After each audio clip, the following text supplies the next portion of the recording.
E amanhã faz um ano que Michel Temer assumiu como presidente interino do Brasil, quando Dilma Rousseff foi afastada do cargo para ser julgada no processo de impeachment.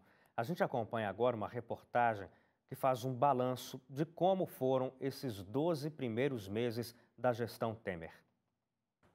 É urgente pacificar a nação e unificar o Brasil. É urgente fazermos um governo de salvação nacional. 12 de maio de 2016. A promessa de salvar o Brasil foi o pontapé do primeiro discurso de Michel Temer à frente da presidência da República. Meu muito obrigado e um bom Brasil para todos nós. O diálogo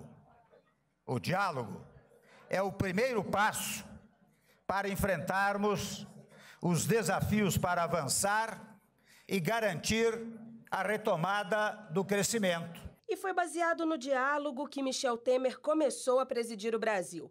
Diálogo não só com os novos ministros, mas especialmente com a Câmara dos Deputados e o Senado Federal.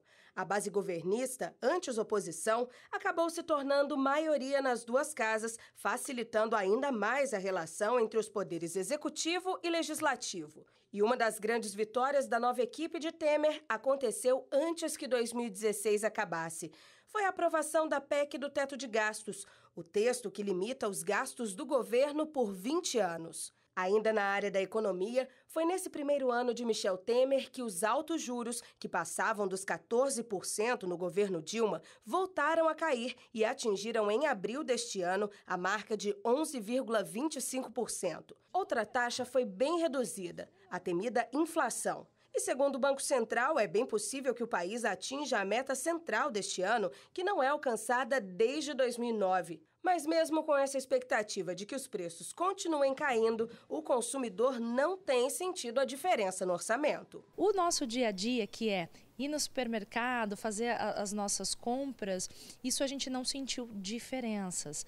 E o que a gente vai perceber? Ainda para o nosso bolso a gente vai sofrer um pouco esses meses, porque começa o inverno, alguns produtos agrícolas vão sofrer aumento de preços, né? E aí a cesta básica do consumidor vai ficar um pouquinho mais caro. Então o consumidor nesses próximos meses não vai sentir essa queda da inflação. Mas o desemprego, sem dúvida alguma, é um fator que joga o poder de compra do trabalhador para baixo. Com isso, ele deixa de consumir bens e serviços e, obviamente, o empresariado ele vai perceber que ele está ficando com o estoque parado e ele precisa fazer, de alguma forma, aquele produto escoar para atenuar o prejuízo dele. Então ele joga o preço lá embaixo. Então nós temos uma perspectiva de queda de inflação, sim, porém com uma qualidade que é muito questionável e que não é salutar na questão do médio e longo prazo. E não é só a conta do brasileiro que não está fechando. Os cofres do próprio governo federal estão no vermelho também. É como se o Brasil tivesse entrado no cheque especial com um rombo no orçamento de mais de 154 bilhões de reais em 2016. E para saldar essa dívida, a matemática é simples: cortar gastos e aumentar a receita, que no caso vai sair do bolso da população. Nós temos uma carga tributária alta. O empresariado brasileiro paga uma carga tributária alta, mas só que nós estamos descontando justamente de uma classe que já está com todo este problema de esgarçamento do poder de compra. A gente tem duas alternativas: ou aumentar os impostos, ou recorrer ao FMI. Mas, na minha opinião, na minha visão, eu acho que não tem como fugir de alterações, de pequenos aumentos na tributação, porque a gente tem um orçamento muito apertado. Mas a equipe econômica de Temer garantiu que não vai ser preciso mexer na carga tributária. A aposta do PMDBista é uma das promessas de 12 meses atrás: as reformas estruturantes. A reforma trabalhista e a reforma da Previdência vem causando divergência entre especialistas e provocando manifestações populares. Mas o que todo mundo concorda é quanto à rapidez que esses temas têm sido discutidos e analisados. Em 2011, quando Michel Temer ainda era deputado, ele votou contra a reforma trabalhista, por acreditar que um texto que mexia tanto com a legislação não deveria ser apreciado com tanta pressa. Na época, o texto foi enviado ao Congresso por Fernando Henrique Cardoso 2 meses antes da votação. Considerando as férias parlamentares, a reforma proposta por Temer, 16 anos depois, ficou 80 dias na Câmara. Ele tem pressa justamente porque é instável a situação dele, né? Existe uma das propostas de impeachment desde o início era para impeachment da chapa inteira, Dilma Temer, certo? Que é relacionada ao processo eleitoral. Então essa proposta ainda não foi descartada, essa proposta de impeachment ficou na STF, então uma vez que ela volte a ser votada, o Temer pode ser tirado, que é justamente assim, os setores que influenciam a política, com isso acaba tendo um mecanismo de pressão no governo. Afinal de contas, se ele não garante essas reformas, a razão de ser dele se perde e ele pode ser rapidamente substituído. Muitas vezes a gente tem a sensação que estamos começando a construir a casa pelo telhado, né? Porque qualquer reforma que seja fundamental perpassa por duas iniciais. A reforma tributária, que é o caixa, e a reforma política, que é a gestão do caixa, né?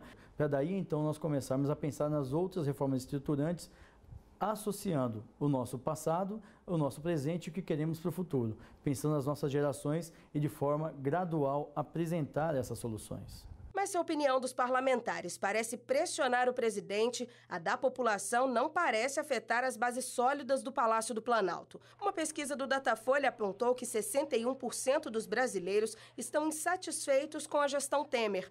Um feedback negativo para o primeiro ano ocupando o cargo mais importante do país. Ele, que não pretende se candidatar para as eleições presidenciais de 2018, não parece se importar com a rejeição. Dizem que há impopularidade, né? Isso me incomoda?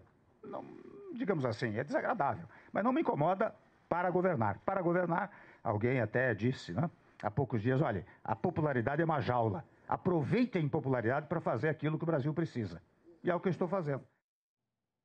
Bom, e aqui a gente estende um pouco essa conversa. Capati, a tão propagada recuperação econômica está de fato acontecendo?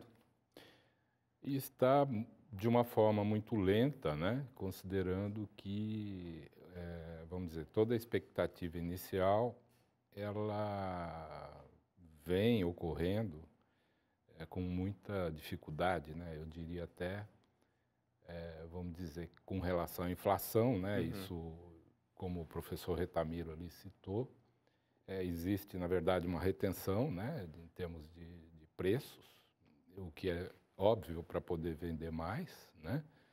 E logicamente que isso é um fator que contribui, muito embora também, por outro lado, a população não se apercebe disso, porque as contas vêm, né? E o salário não se modifica à mesma velocidade, ainda que a inflação se demonstre baixa. Mas o que se percebe é que algumas medidas de contenção com relação a dívidas, né, para poder conter um pouco o que seria um orçamento aberto, né, ou um orçamento, quer dizer, uma capacidade de gasto muito superior às despesas, isso aí, através de algumas medidas, foram adotadas. Então, o que eu analiso assim, bastante tecnicamente, né, é que essas medidas elas são as mínimas necessárias para poder ter uma governabilidade, vamos dizer, ou até uma condição de manutenção econômica, né, mínima, e sem muitos grandes esforços aí, até porque não se consegue investir. Claro. Agora, Hugo, uma das coisas que tem acontecido desde que o Temer assumiu foi a redução da taxa Selic. A gente estava para cima de 14%, agora já estamos em 11,25% ao ano. E a estimativa do mercado financeiro, por meio do Boletim Focus, é de que a gente feche o ano por volta de 8%. Quer dizer, a gente tem acompanhado esse declínio da taxa básica de juros, mas, de alguma forma, alguma coisa está travando ainda a injeção de capital na economia. Sim, aí essas outras variáveis acabam segurando, né, a questão e gerando a própria incerteza, né, sobre o que poderia, vamos dizer, alavancar os recursos para investimentos, né? Sim. Então, o que se espera é que, na verdade, algumas iniciativas empreendedoras, né, e outro aspecto que muito se tem visto também vamos dizer, o que independe do mercado interno são as exportações, né?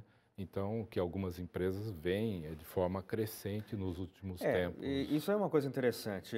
O balanço, a nossa balança de exportações e importações tem mostrado positividade. Só Sim. que é uma coisa interessante, porque não é que nós estejamos de fato exportando mais, mas tem aquela questão da indústria meio parada que está importando menos insumos. Exatamente. É uma coisa complicada essa. Está aproveitando a sua planta produtiva, né?